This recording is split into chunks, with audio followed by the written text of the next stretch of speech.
the last 2 years, although it's been quite challenging, has been our community expanding. And so I'm very fortunate that I'm not there in person, but we can still participate in Srimad Bhagavatam class, in connecting all together from wherever we are.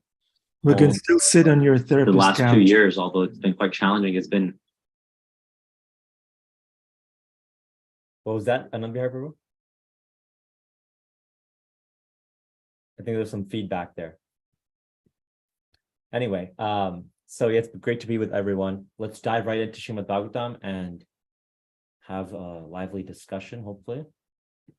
So we're reading from Srimad Bhagavatam, Canto 10, Chapter 14, Text 23 and 24. I'll go straight to the translation. Okay, translation, and we are reading from Brahma's prayers to Lord Krishna. You are the one supreme soul, the primeval supreme personality, the absolute truth, self-manifested, endless and beginningless. You are eternal and infallible, perfect and complete, without any rival and free from all material designations. Your happiness can never be obstructed, nor have you any connection with material contamination. Indeed, you are the indestructible nectar of immortality. This is Lord Brahma speaking to Krishna. And the purport. Srila Sridhar Swami explains how the various terms of this verse demonstrate that the transcendental body of Krishna is free from the characteristics of material bodies. All material bodies go through 6 phases: birth, growth, maturity, reproduction, decline, and destruction. But Krishna does not take material birth, since he is the original reality, a fact clearly indicated here by the word adya, original. We take our material birth within a particular material atmosphere and material bodies that are amalgamations of various material elements. Since Lord Krishna existed long before the creation of any material atmosphere or element, there's no question of material birth for his transcendental body. Similarly, the word Purna, meaning full and complete, refutes the concept that Lord Krishna could grow, since he is ever existing in fullness. When one's material body becomes mature, one can no longer enjoy as in youth. But the words Ajashra Sukha, enjoying unobstructed happiness, indicate that Lord Krishna's body never reaches so-called middle age, since it is always full of spiritual, youthful bliss. The word Akshara, undiminishing, refutes the possibility that Lord Krishna's body grows old or declines, and the word Amrita, immortal, negates the possibility of death. In other words, Lord Krishna's transcendental body is free from the transformations of material bodies.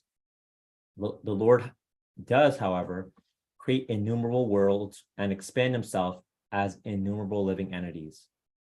But the Lord's so-called reproduction is completely spiritual. It does not take place at a certain phase of bodily existence. Rather, it constitutes the Lord's eternal proclivity to expand his spiritual bliss and glories. As the Lord states in Shruti Purvam Evam Ihasam, I alone existed in the beginning. Therefore, here the Lord is called Purusha Purna, the primeval enjoyer. Its original Purusha expands himself as a super soul and enters every living being. Still, he is ultimately the absolute truth, Krishna, as stated in the Gopal Tapani Upanishad. Ya Sakshat Parabrahmeti Govindam Sachitananda Vigraham Vrindavana Sura Buraha Dalisnam. The absolute truth himself is Govinda, who has an eternal form of bliss and knowledge, and who is sitting beneath the shady desire trees of Vrindavan.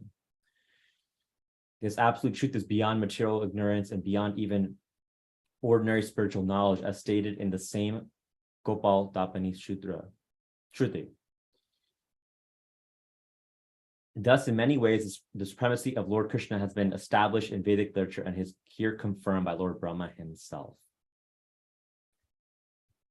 Okay.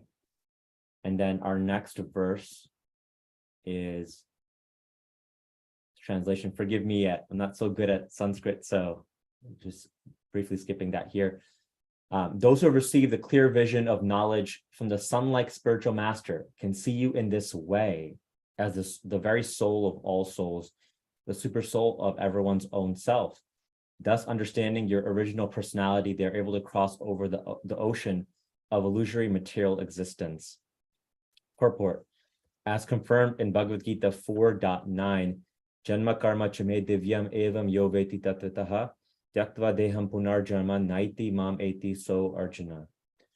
One who knows the transcendental nature of my appearance and activities does not, upon leaving the body, take his birth again in this material world, but attains my eternal abode, O Arjuna. So we'll go back to these two translations real quickly. Translation: you are the one supreme soul, the primeval supreme personality, the absolute truth, self-manifested, endless and beginningless. You are eternal and infallible, perfect and complete, without any rival and free from all material designations. Your happiness can never be obstructed, nor have you any connection with material contamination. Indeed, you are the indestructible nectar of immortality.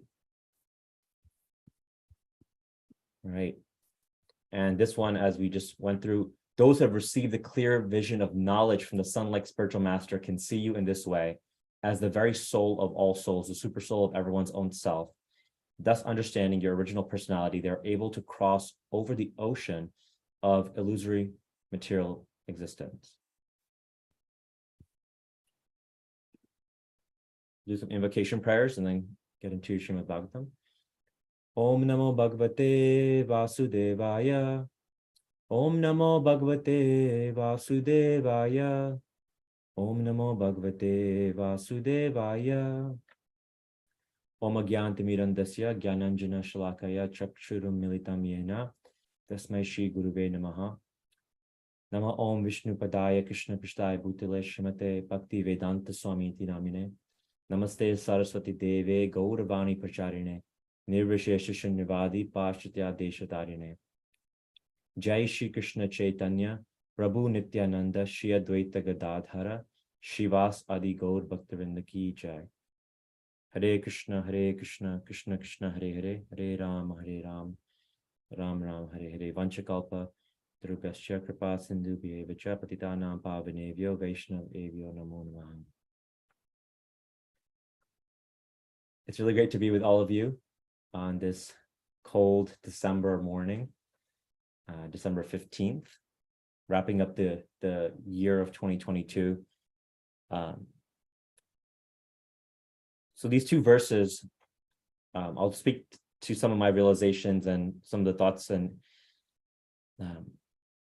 bits of wisdom that resonated with me. And then I'd love to open it up for questions, comments, thoughts. And for those of you who have participated when I'm trying to facilitate Srimad Bhagavatam class, I'd like it to be practical in our own application of these principles in our life, in our enhancement of our spiritual connection to Krishna and Srila Prabhupada. So that's the always the spirit of the message. And what I was thinking is these two verses. So Lord Brahma is praying to Krishna, right? So we've covered the 13th chapter where in the Leela, Lord Brahma Vimohan Leela, he steals the calves, the coward boys, he hides them to test Krishna, right? Many of you are familiar with this, to test Krishna, and he's bewildered by Krishna actually. And so he's thinking, okay, this boy who's 5-6 years old is so mystical, and who is this boy? And so he does this, and Krishna obviously with his mystic power is able to confuse Brahma and have another set of calves and boys who he's playing with, right? And Brahma is confused for an entire year. And now Lord Brahma is being humbled and he's offering prayers to Krishna. And in this first verse, 23rd verse, he's speaking directly to Krishna around who Krishna is. He's a super soul of all souls, and he's being without competition, unrivaled, beginningless, all of that. And then in the second verse, he talks about how when one has a spiritual master, sun-like spiritual master, one can actually understand Krishna. So I wanted to talk about Guru and Krishna and the necessity for a qualified guru in our lives. the necessity for one. Especially nowadays. Nowadays, it's very popular to I was thinking about this last night, that nowadays it's very popular to do it yourself, DIY, right, as they call it. So if you're building something at home, it's a whole section, right? If you go to the store, you can build. If you're doing arts and crafts, if you're doing construction, home improvement, you can do it yourself, right? And nowadays, there's very much that thought, even in spiritual circles, where I'm just going to figure out what feels right for me. I'm just going to make up my own philosophy, speculate, and go on my own journey in that way. And of course, that might be there, that tendency might be there. But this verse, the second verse, 24th verse, really talks about the importance of guru and finding a realized guru.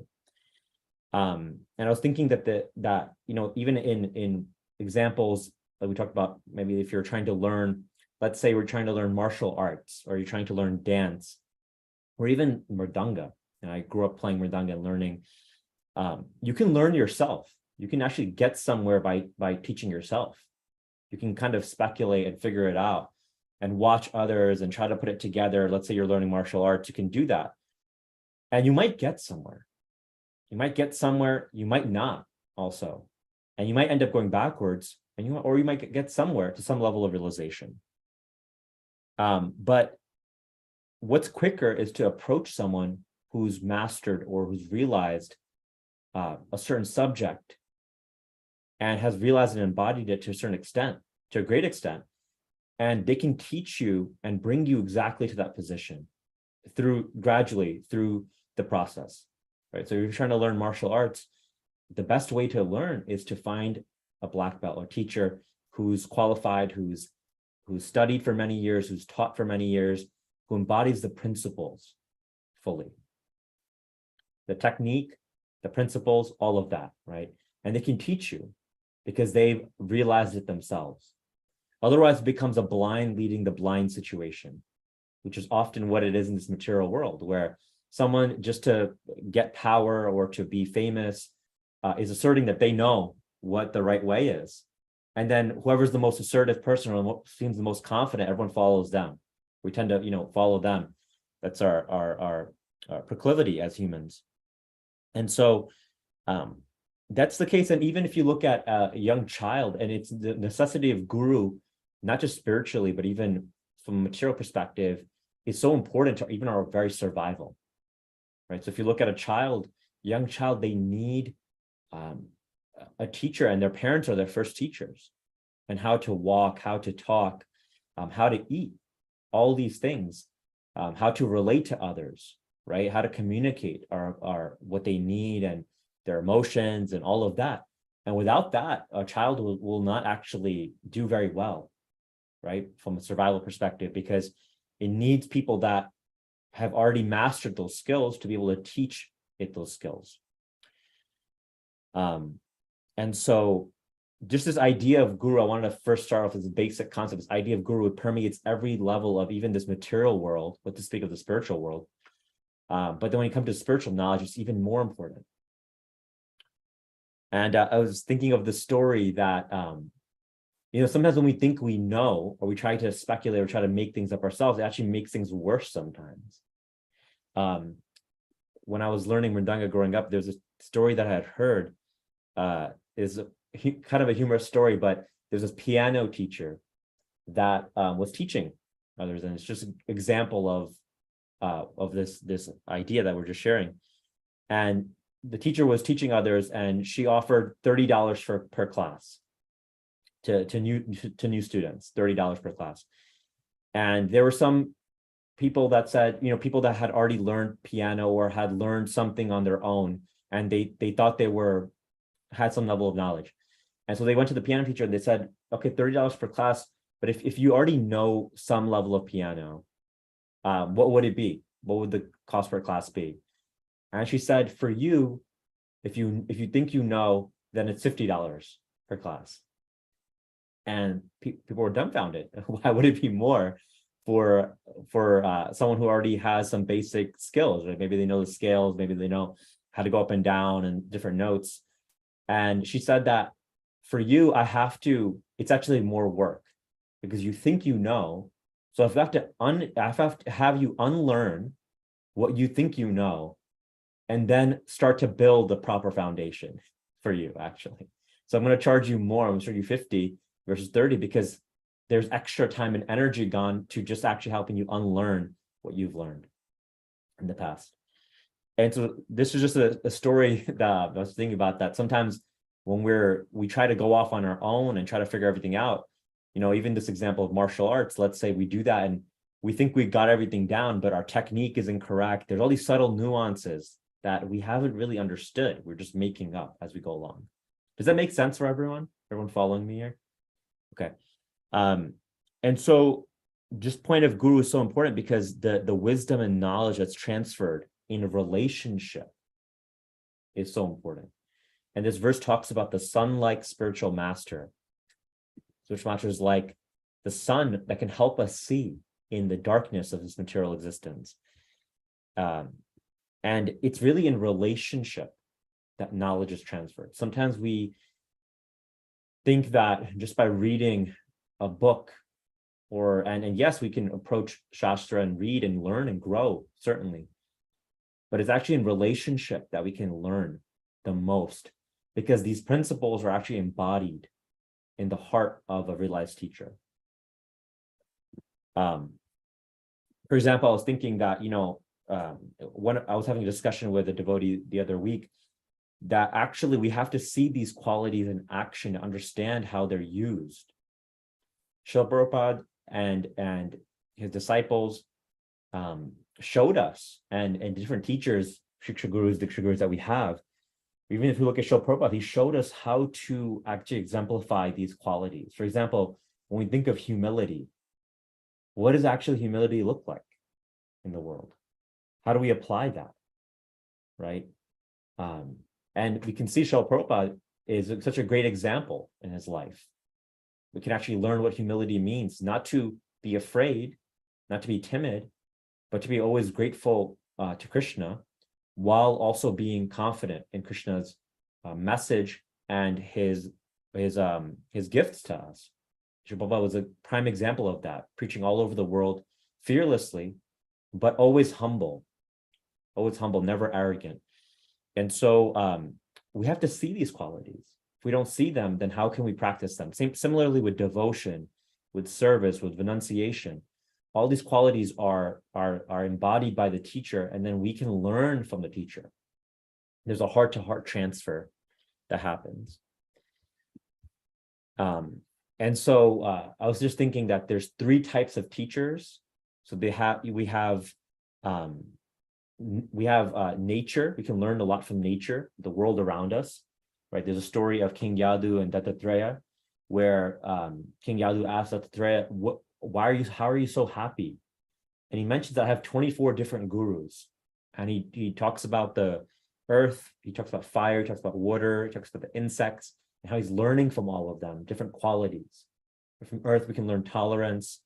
We can learn so many different things, some air as well. We can learn so many different qualities. So you have nature, then there's super soul, which is Krishna within our heart, or known more in these days as intuition, kind of in the secular world. We have Krishna within our heart, super soul. And then we have our Paramatma. And then we have caring mentors, the personal form right there of those around us who are our Diksha and Shiksha Gurus in our life, right? And then I was thinking, what is the danger of not finding a proper teacher? We talked about some of this already, but there's 2 main issues that we can see even in Brahma's pastimes with Krishna that come up. One is that when we don't have a realized teacher, and there are different levels of teachers, but the first danger is speculation. We start to speculate. And in the 4th verse of this very chapter, a little bit earlier, it said, I think Lord Brahma says this directly, he says, "My dear Lord, devotional service unto you is the best path for self-realization. If someone gives up that path and engages in the cultivation of speculative knowledge, he will simply undergo a troublesome process and will not achieve his desired result." Right, so he's being clear here that if we kind of give up our process of bhakti, this experience of love that we're creating, which is simple but also can be challenging because we have to go through our own purification, then we are kind of going into that speculative knowledge zone that could be pretty dicey for us, right? And in the fourth verse again, in the fourth verse, Srila Prabhupada mentions in the purport, he says that the mystery of the personality of Godhead, who is the reservoir of unlimited spiritual qualities, is inconceivable. It is even more difficult to understand than the impersonal supreme. It's even more difficult to understand. So you have three levels of realization. We have Brahman, Paramatma, and Bhagavan, right? Brahman is all-pervading personal energy emanating from Krishna. Then you have Paramatma, localized super soul in everyone's heart, and then Bhagavan, the personality of Godhead, Krishna, who we're speaking about here. And if we look at this, the first danger of not having the guru is that we get stuck on that Brahman level, right? And we're able to understand that we can actually sort of understand that. We can understand that through our speculative knowledge. Even in science nowadays, it's everything is energy. It's it's confirmed in physics and metaphysics that at the end of the day, we have vibrational energy and everything is fundamentally energy, right? So everything's fundamentally Brahman. And we can understand that. That makes sense to us, right? The impersonal is easier to understand. And we can understand it with our intellect, right? It's like for that first level of understanding. And so again, going off on our own journey, we can get somewhere. But can we get to Paramatma? Can we get to Bhagavan? A lot harder to get there.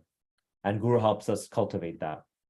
And Guru really helps us connect with the eternal spiritual truths of who we are, who Krishna is, and our relationship, and how this world works as well. And I was also thinking that this is also very rare to find someone who can help us go beyond into really understanding God as a person.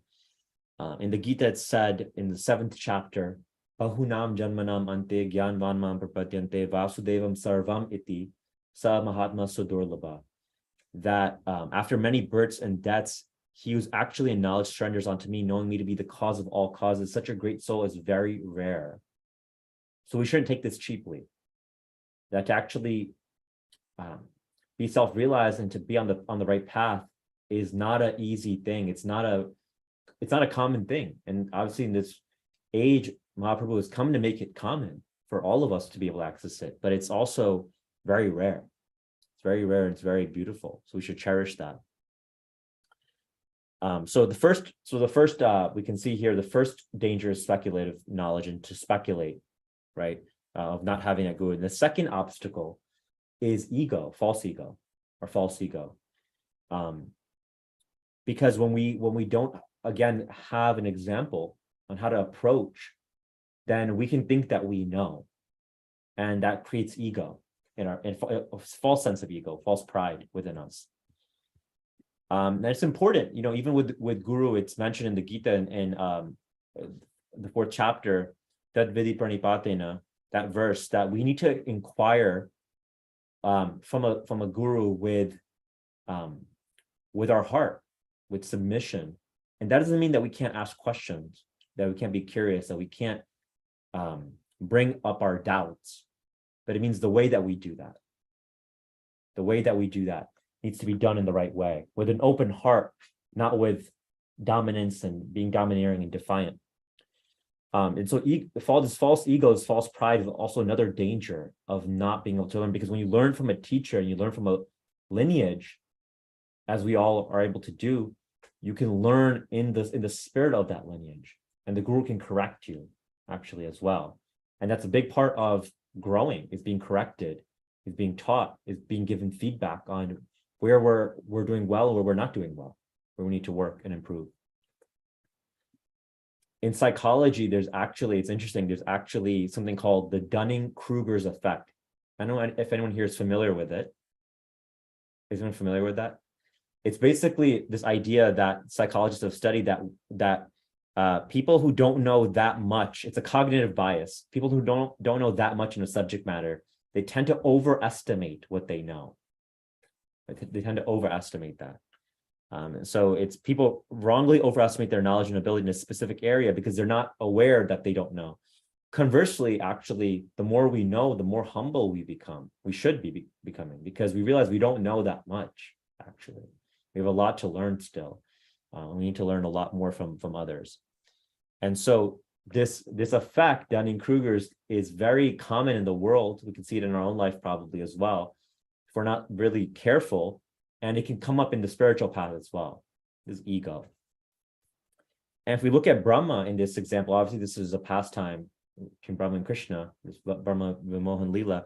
We can see that he was kind of, you can say, guilty on both accounts here, right? So he saw Krishna, and he saw Krishna as this young coward boy, as Bhagavan, and he's thinking, who is this young boy? And he's confused. Again, he's not able to understand Krishna's personality. And so he starts to speculate. He starts to go do it yourself, right? That mode. So he moves the coward boys, the calves, he hides them. And then also he mentions this in the ninth verse of this chapter. Brahma admits that I was so egotistical that I wanted to test you. So the second danger also came up for Brahma, because he's the ordained creator of the universe. And Krishna obviously is his father, but he's very powerful himself. He's very powerful himself. And so he, through his false ego, was like, no, I want to test Krishna to see if Krishna is actually who this person is. And so we can see that Lord Brahma also had these two dangers creep up for him. And we can think about this in our life, that, when we think that and this can come up for any of us. We shouldn't think that Lord Brahma is, he's going through this and we're devotees and we won't be in danger of getting into this sort of situation and making these mistakes. This can happen to anyone. And really what this is also showing us is that it's a good example that when we think we're doing things ourselves, and when things are going good for some time, we're having some success in this material world, we're having success spiritually, people are loving us and they're appreciating us and all of that, it's very easy to think that we've got it all down, we've mastered it, right? We're doing well, we're on our path. And this is actually a dangerous place for us when we get overly comfortable, right? And we become arrogant even sometimes. And when we lose our humility, we lose our gratitude, then that's a very dangerous place for us. You can see Lord Brahma, obviously in this pastime, it's a pastime, but we can see that he gets into this place where he forgets that Krishna is actually Narayan. And he mentions this earlier in this chapter, that you're actually my father, Lord Narayan. Are you not the same personality? Obviously Krishna is even sweeter in the rasa, but of course the same as Narayan. And so we have that there, and we have to think about this, that pride comes before the fall. And we can see this in the pastime here, as is mentioned. So I wanted to bring up those points, a couple of things that I've mentioned so far, just the two dangers of not having a guru and how we need a guru, even from a material sense. Spiritually, it's important as well. The two dangers are speculation and us going in that thread. And that might be valuable to us to some extent, but also harmful to us in many ways as well. And then can be like the blind leading the blind. And then we have our false ego, which can become an issue as well. And so it's important that we learn from a teacher that can correct us every step of the way so that we can be on the right path. And we see these traits in Lord Brahma in this pastime. And last point I wanted to make before I wrap it up is that Krishna is very special, very special. The reason why Lord Brahma couldn't also understand Krishna when he saw him originally is that Krishna doesn't appear like he's God. He doesn't appear like that. Krishna is very special. I was just thinking that Krishna is God with his guard down. With his guard down. Sometimes we think of God as, and it's a fair conception also as well of God as omnipotent, omnipresent, this all-pervading figure. that controls everything in this universe. Yes, that's one way to look at Krishna, or one way to look at God. And we have the 5 rasas, or different mellows and relationships that we can have with Krishna. That starting from Shantya, Dasya, Sakya, Vatsalya, Madhurya, all coming progressively closer to Krishna's heart and to the sweetness increasing in each relationship. But I was thinking that, it's not easy to understand Krishna, because, he's a small coward boy, but he's the controller of the entire universe, right? And when we think of even Lord Vishnu, it's easy to understand because there's an awe and reverence, a little bit more easy to understand. There's an awe and reverence relationship there of Krishna. Vishnu is controller of the universes and Vaikuntha and his palaces, and we worship God in that way. And it's how often, even across different traditions in this world, in different paths, God is worshipped often in that way, as the supreme controller, the supreme ruler that we should submit to, our will to. But in Vraj, in Vrindavan, Krishna it's not that way. Krishna is actually subject to the power of love himself. And everyone there is subject to the power of love, actually. Right? And so that is something that's very special, very, very special, that is hard to understand.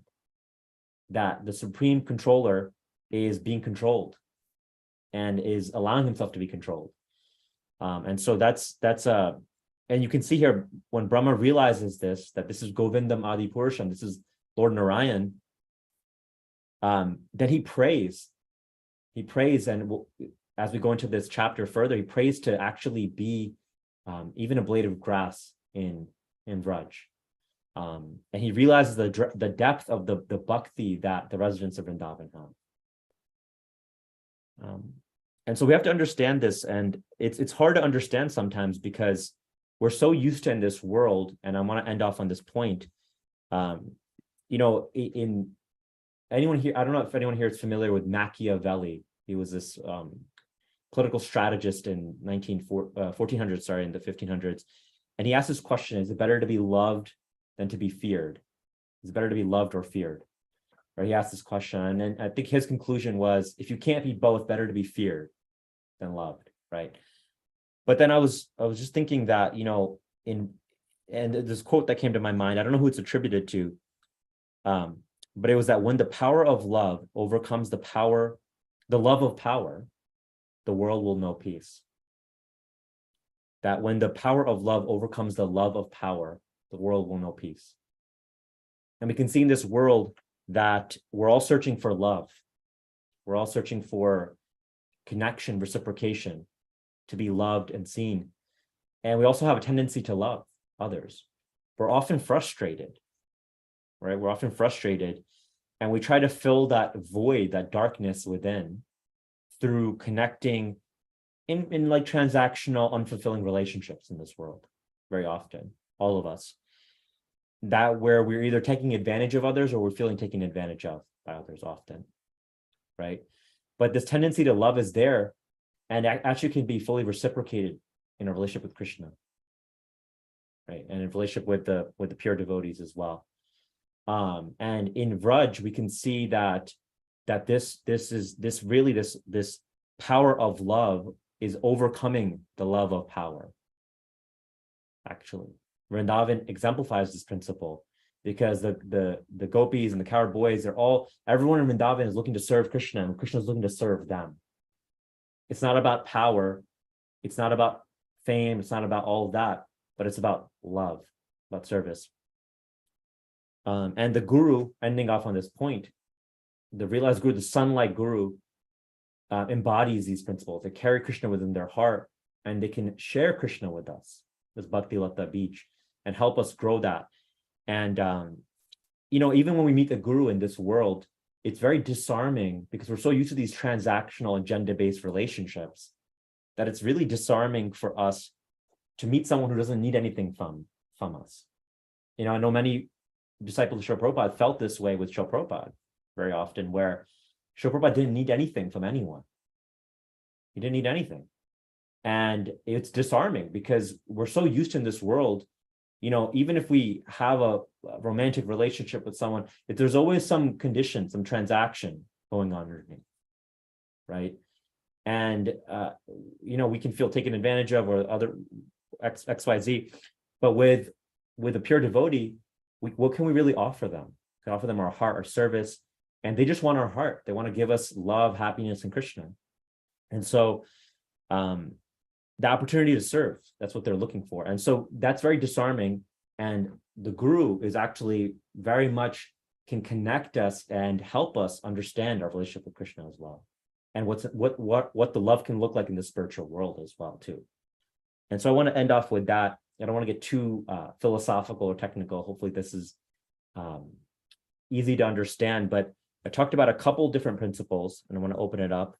One is just the necessity, the main theme here being the necessity of guru, the sun-like spiritual master, DIY being common today, do it yourself, even in spirituality and spiritual circles.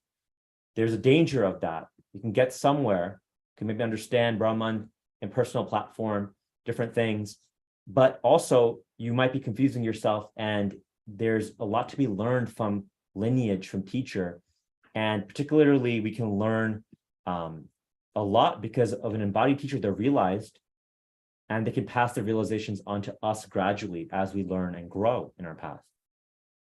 Talked about 3 different types of gurus, the 2 dangers, speculation and false ego, that can result when we don't have the right teacher. We can see how Brahma in this pastime exemplifies those 2. And then looking at how we have to be careful of exemplifying these, and how the power of love and the love of power, it's a perversion. The love of power is a perversion of us actually wanting love, true love in our heart. And we can feel that in our relationship with Krishna, with a spiritual master, with a realized spiritual master. It's very much there, and it will take us back home. So I want to end off there. Thank you all for your time. Open to any questions, comments, thoughts. Haribol, thank you so much. I also just look at chat. I know the chat has been building up, but I've been conveniently ignoring it because I wanted to speak directly first.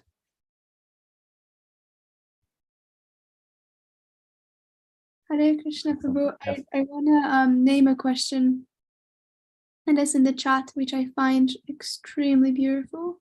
And and it's also going back to the practicalities. So it's from Bhakta Hugo. Today it has become more and more common that people have been let down in their trusted relationships. Some people were raised with parents who didn't love them, or who abandoned them, or who emotionally abused them. Some people were once in a romantic relationship where they were betrayed or manipulated, etc. For such people, the idea of surrendering to a guru can be very difficult to accept.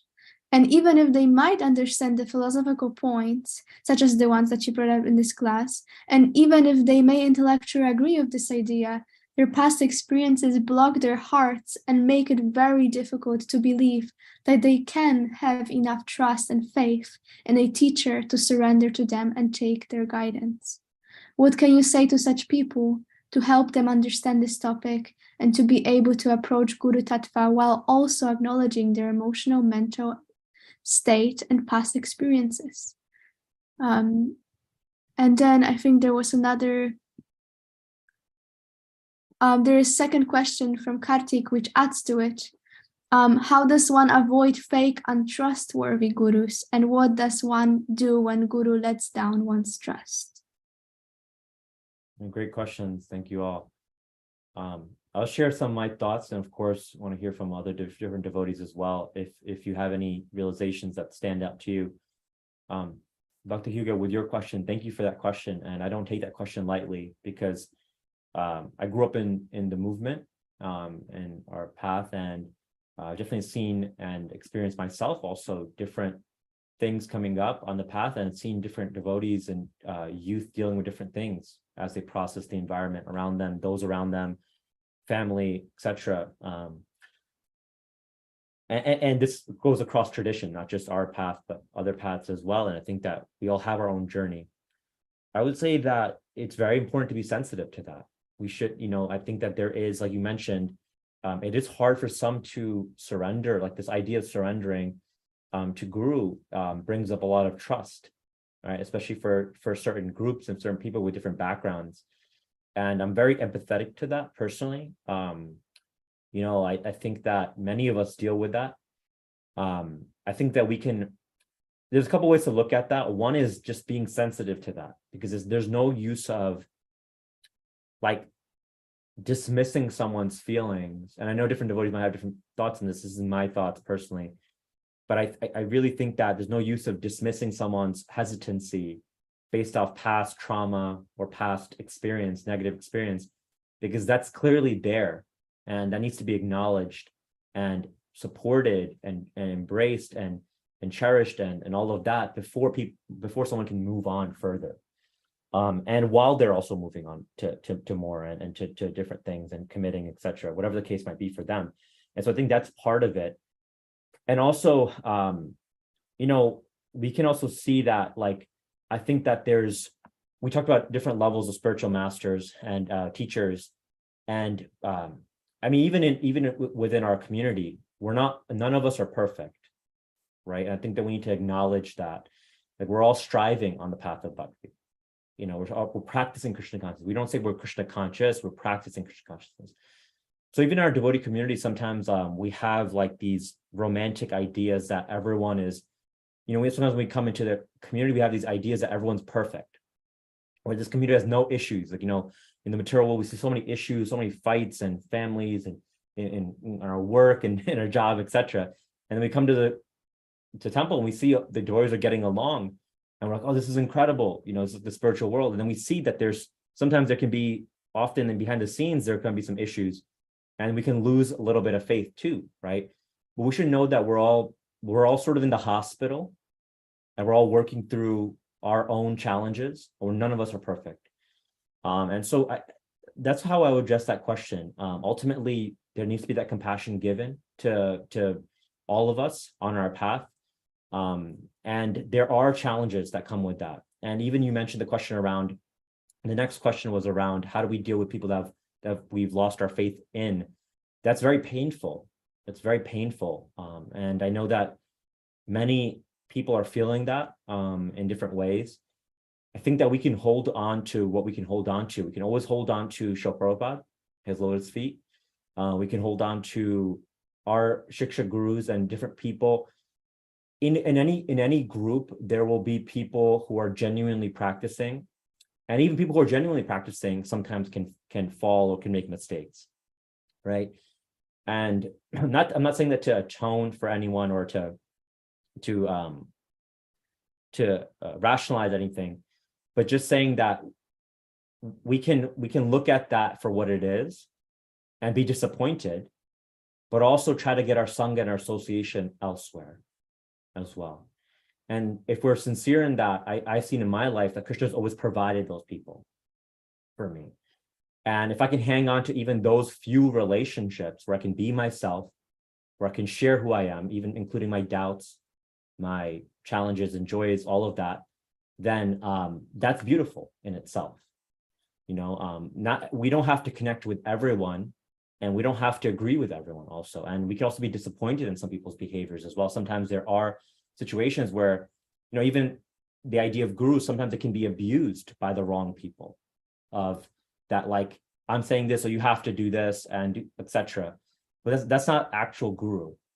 Guru is someone who's actually really realized, who's awakening that love within their heart, and they want to share that with us, right? And they're ever well wisher of ours, not that they're using that position to get their ends met, right? And to again, love of power versus the power of love. And sometimes it can be the other way around, right? So we should be very careful of that. But this is a very deep subject matter. I see there's a lot of questions and hands raised. Just those are my brief thoughts on it.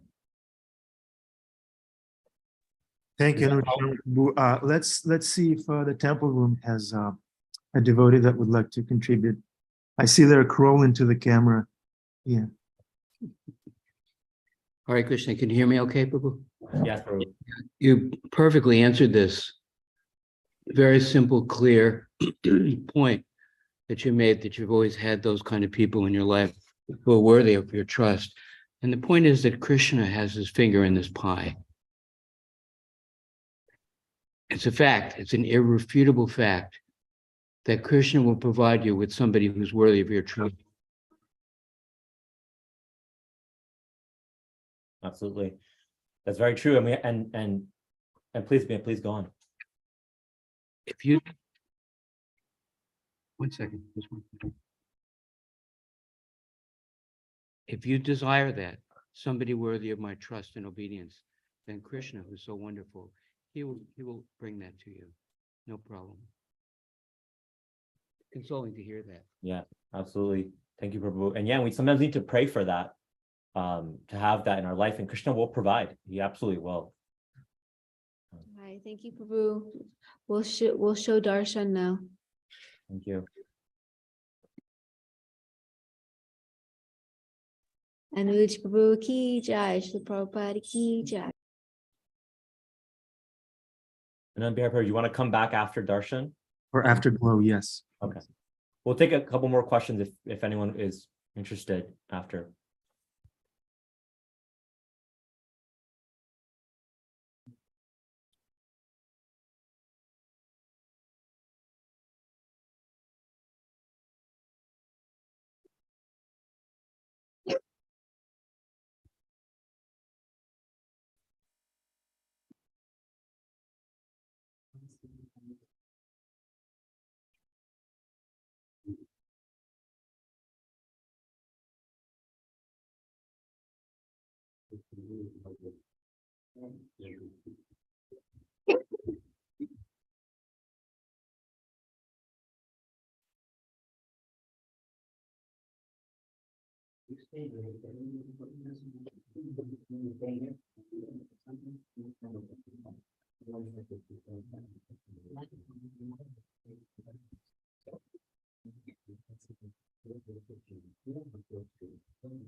Adi Purusham Namaham Bhajami Govindam Adi Purusham Namaham Bhajami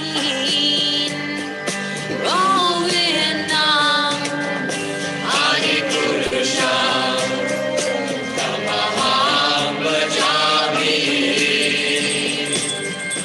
Enam Kanvanda Maravinda Dalaya Darshan Bhagavatam Samasitam Udasundaramam Kandar Bhagavati Kamaniya Isesa Shobham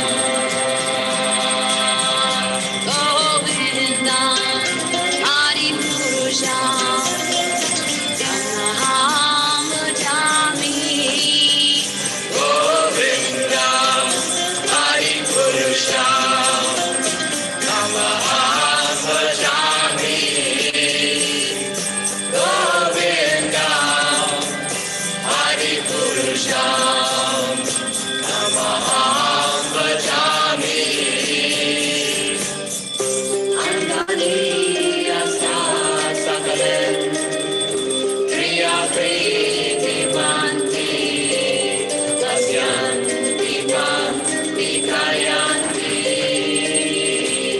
Virangaganti Atanga Chinmaya Sadhu Dana Vigrahasta Govindam Adi Purusham Namaham Bhajami Govindam Adi Purusham Namaham Bhajami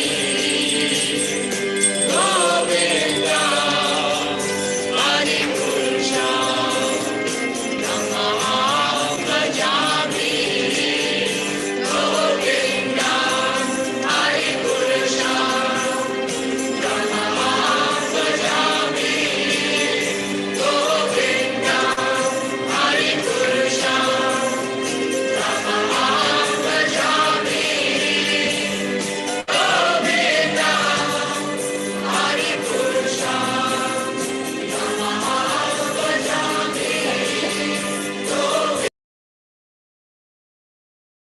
Jai.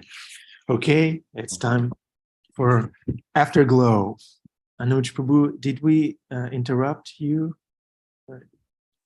No, I think that I don't know if there are any follow-ups on what I shared or any thoughts, and it's a heavy subject and it's an important one, talking about Bhakti Hugo's question with it's the idea of surrendering to a guru, and also Karthik Prabhu's question as well.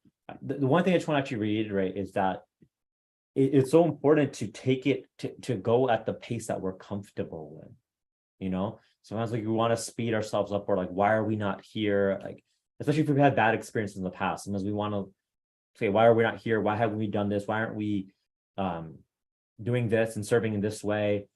But clearly there's some experiences that need to be really cleared and dealt with and held, you know, in ourselves, with others, with whether it's friends, gurus, teachers, mentors, whatever the case might be. That can help. When we clear that, then we can, it's like being on a road and you're going, you know, 60 miles an hour, but there's like a barricade, right? Like the barricade is meant to protect you so you don't go off, but like you're trying to go through the barricade. So it's so important. I want to be very clear that it's so important that we are very gentle and with ourselves. Sometimes we can get a little too strong with ourselves, that we should be here. And sometimes, like, you know, even we'll see like someone doing some level of service, or let's say someone's getting initiated and we haven't yet, you know, we can like kind of say, oh, like I should be doing this. But know that everyone's has their own path and their own lane. And when we're ready, it'll happen. Krishna will let us know. And so we can take our time, not that we shouldn't have any sense of urgency, not saying we should be lazy, but that we shouldn't be too hard on ourselves, where we're really beating ourselves up and killing ourselves because we're not at a certain place in our spiritual path, or that we're having issues committing or issues trusting, or whatever the case might be, because we've had some negative experiences. That really needs to be given space. And think about it like if we were speaking to our own child, you know, Anand Pyarbo, you have a wonderful daughter, I believe. It's like if your daughter has some question or concern or some doubt, you know, like we're not gonna just go off on our kids. You know, we don't want to do that ideally, right? We want to be able to bring that question up. What was that, Farouk? We don't beat them up. No. Yeah, exactly. And we want to be able to really hear them, understand their concerns, be gentle with them, give them compassion. We have to do that with ourselves as well. So important. Because then otherwise we can push unnecessarily and create more damage and more issues. So yeah, Right.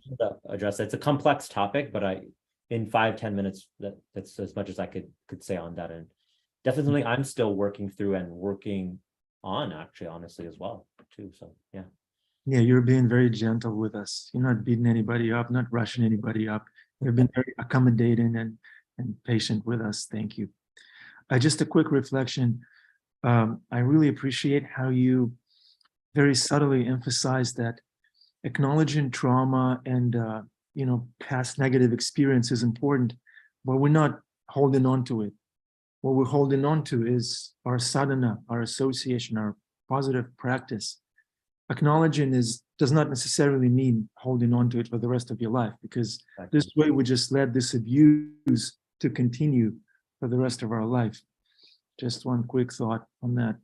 And also Srila Prabhupada has this analogy. If there is counterfeit money, that means there is real money out there. So if there, you know, the existence of those fake gurus is a proof that there is a real guru out there. Yeah. If we want Yes. guru, Krishna will supply, Krishna will reciprocate. So I just want to add one thing, is that absolutely agree on all that acknowledgement versus letting that just be forever. That will actually hold us back and keep us stuck. The one thing I will say also is that whether it's our institution or any other institution, that we should also create the right guardrails. And I think it's important we're doing that we have less of those situations, right? We don't want situations where people are dealing with false gurus or with unrealistic standards and then people falling down in betrayal. It's a challenge. So we should create guardrails and situation. We should think very intelligently. You know, Srila Prabhupada said often that how will this movement continue? Organization and intelligence, right? Now, he didn't say just bhakti, but we have to be organized, we have to be intelligent, we have to think about what do we all need, and how do we create guardrails so that we're creating the right situation for all of us, essentially, too. So I want to acknowledge that as well, that it's not just all like, it's not just all on us to work through, but we have to create the right environment. Yeah. Whoever's participating, leadership, all of us, we're part of the experience too. We're part of the institution. We're all institutionalized in one way. Okay. So who would like to contribute? Bhima Prabhu is far away somewhere. There he is. Bhima Prabhu, can you come and contribute to class, please? Can you drop your service? Oh, he's bowing down. Oh no. He's putting the hay down. Unmute yourself. Yeah, oh, I dropped my hay. Yes, wonderful question, unbelievable, wonderful answer. It just reminds me of the fact that, when I'm driving. especially in Your the city- microphone is covered. Your microphone is Oh, covered. hold on. Yeah, this thing is busted. Hare Krishna, it's busted. Hare Krishna. And I just want to thank everyone in chat for being so, I love how engaged everyone is, by the way, and just really appreciate that. Just looking through Mr. Miyagi reference, Jeffrey, thank you for that. And Ananda Manjari Mataji, thank you so much for dropping in all these notes. Really, thank you for summarizing it. And yeah, we appreciate everyone's questions and also everyone's encouragement. It's really meaningful. Thank you. Great class, Anuj Prabhu. So we're going to call for one final reflection or a question and wrap it up. And we go out there and practice what we learned today. All right, I see none. Thank you very much, Anuj Prabhu. Very nice class, as always, practical. So I'm going to go out there and practice. Let's see if I fail or succeed. I'll report. I'll be accountable. Thank you very much, dear devotees, for being engaged. And Anuj Sharma Prabhu, that's your credit. You kept them awake and engaged in devotional service. Thank you very much. Love you all.